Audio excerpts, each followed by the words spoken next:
Hello, I am Brent Edstrom, author of sound and music projects for Eurorack and Beyond. And in this video, we'll cover one of the projects in the book, an analog mixer. And this will provide an opportunity to talk about some soldering techniques. If you've read the chapter already, you'll see that the chapter is based around developing a printed circuit board that can be manufactured for just $1 or $2 per board, and then we'll populate that board with components, and at the end of that process we'll have a handy mixer for a Eurorack setup. So let's begin. So as I mentioned in the last video about soldering, it's important to be aware of a couple of safety precautions. So obviously you'll want to wear protective eyewear, and that's especially true for cutting leads that will be required in this project. They will tend to fly off at a high velocity, so it's unsafe not to wear some protection for that. And in terms of the soldering iron, of course, it can be very hot, so avoid the temptation to grab it if you drop it, and of course keep it away from flammables, and obviously don't touch the tip. In terms of our setup for this project, I'm using a Heiko soldering iron and have it set to just over 370 degrees Celsius. I'm using some 6040 rosin core solder. And I'll be periodically cleaning the tip with steel wool.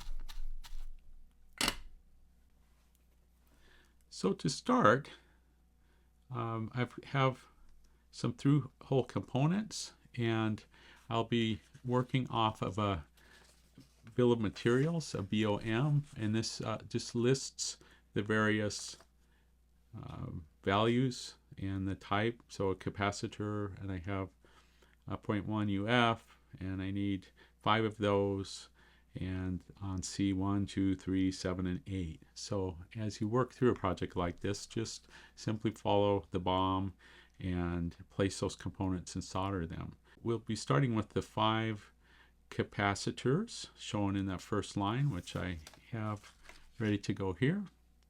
And so again, that's on C1 and 2 to start with. So we'll just place this into the PCB, and you can press those leads apart a little bit so that they'll hold themselves in place. Oh.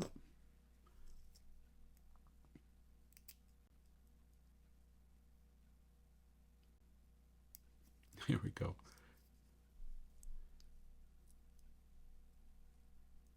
Now we can just work our way through and solder those. And just to review from a previous video about soldering, we want to make sure the tip is clean. We can tin the end with a small amount of solder, and the idea is that we want to hold that against the lead and both parts of it, and then just apply the solder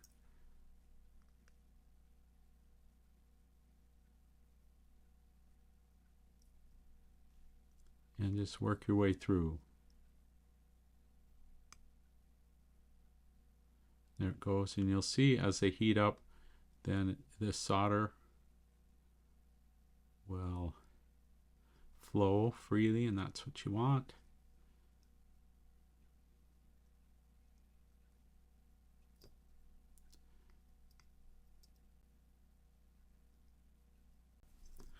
So now we can take a moment to snip those leads before we move on.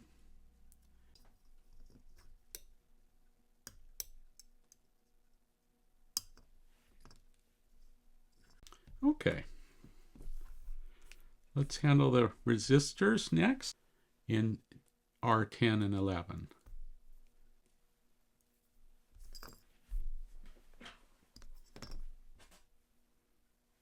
So I'll take the resistor and just fold those down, and we find R10 There it is. Again, we'll bend those out a little bit. And R11. Depending on your preference, you might want to invest in a device to hold the PCB. I normally use that, but I also wanted to demonstrate that you can get the job done without having a lot of extra tools and expense. So that's what our resistors look like, kind of temporarily held in place there. And again, we'll just clean the iron in the end a little bit.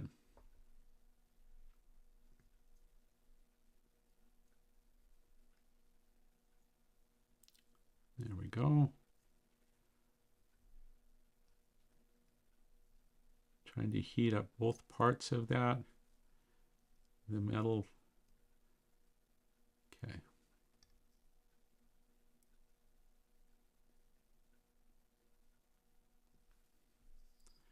And one more over here. Let's get that out of the way.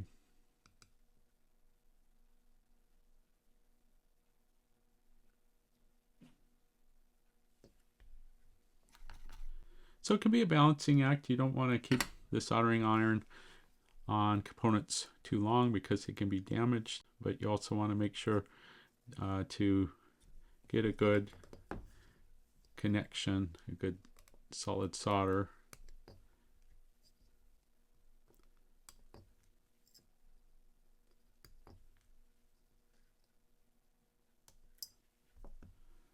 Okay. So this is how the board's looking. Let's add our protective diodes next. So these are diodes 1 and 2. And again, I'm just following the BOM.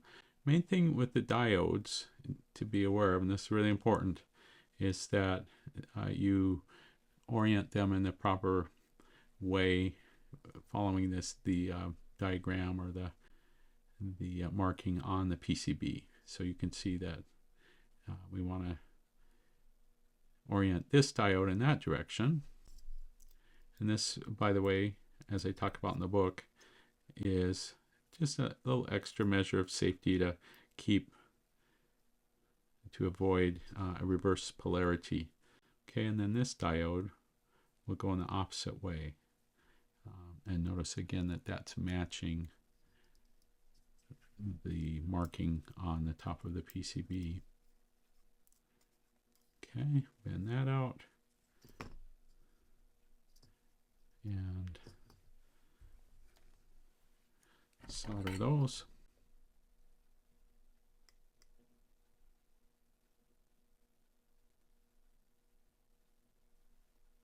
Okay, next a couple of capacitors.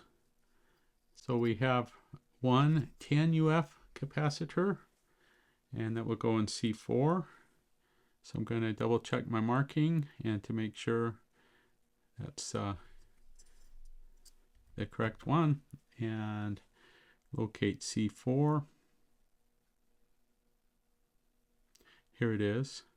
And then on this, be aware that there's a marking for the positive, and then the other side would be the negative polarity. So on these capacitors, the line on the side indicates negative. So we'll place it in this orientation and then spread those leads out a bit. While we're at it, let's do the 247 UF capacitors for C5 and C6. So there's C5, and again, I want to be careful to get positive to the positive, and then the stripe for the negative.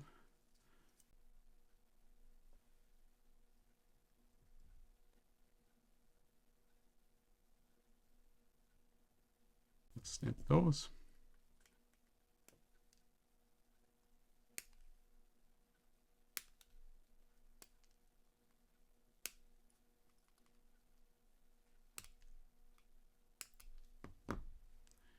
That one's maybe a bit long there. Same with this one while we're at it. Okay, so again, not perfect, but passable. Okay, so this is how the PCB is looking so far, and we're almost done.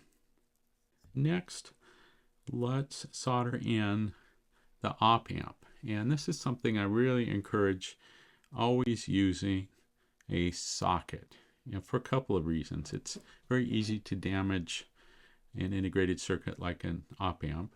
Another reason is that maybe you'd want to swap out a different op amp that has the same pin out. So that's another reason. And occasionally I'll just grab an op amp temporarily to use in another project. So there are a lot of reasons, but I personally always use a socket like this that then op amp or other integrated circuit can be connected to. So we place that there. And what I tend to do is just use a piece of painter's tape to temporarily hold that down. And now it's just a quick matter of soldering.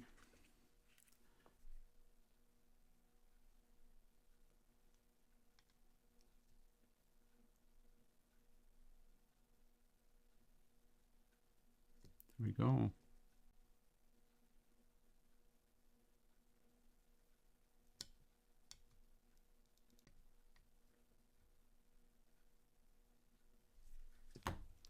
And so on. So, and one thing I should have stressed as well is be sure to double check the orientation. So the sockets have a little cutout on the top that should match the cutout or the dot on your printed circuit board. So that's a really easy thing to miss. And then let's add this shrouded header for the Eurorack power. So we'll add that there. And again, I'm going to just use some painter's tape to hold that in. Actually, let's do it in this direction, orientation. There we go. And same thing, we can now just apply the solder.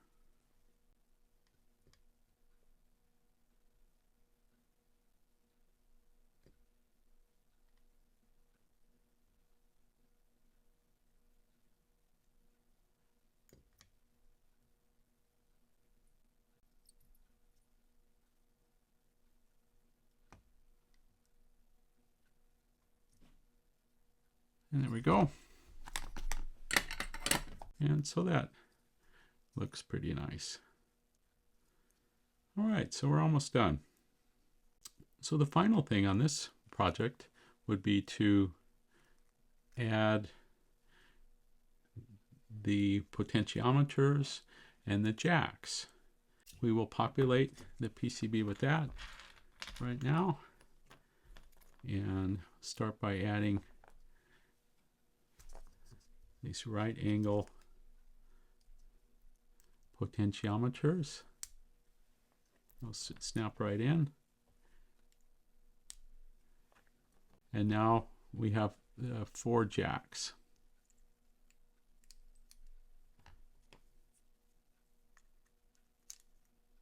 So one of the things, if you can, and this is a good example of it, if you can, go ahead and use the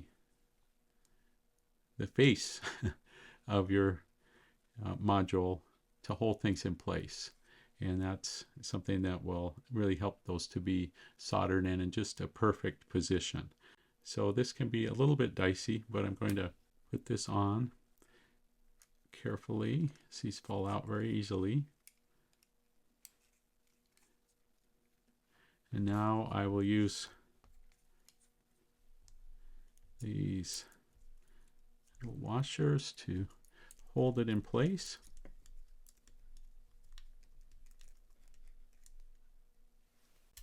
So these bigger components, you'll need to really hold it in place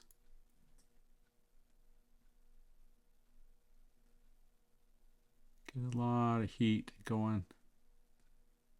Just let that fill in. There we go.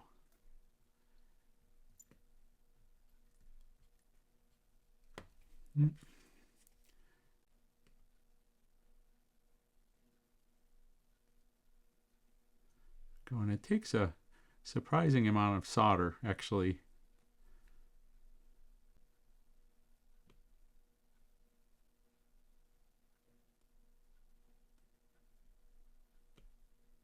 Apply some solder to help the transfer.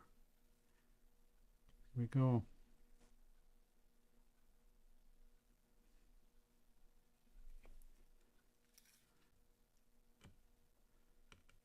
Okay, clean those up a little bit.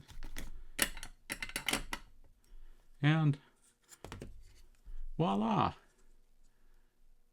A new Eurorack mixer. So that concludes the soldering tutorial for the mixer project from Sound and Music Projects for Eurorack and Beyond. And I would stress again, I'm not a soldering guru, fairly new to this. Well, I've been doing it for a number of years, but I'm not a professional, as they say, but I am someone that uses this technology creatively. And it's really expanded my creative palette to be able to use electronics and code and so on to create new devices. So with this newfound skill of soldering, it's pretty easy to create and solder your own projects like this mixer. So I hope you enjoyed the video.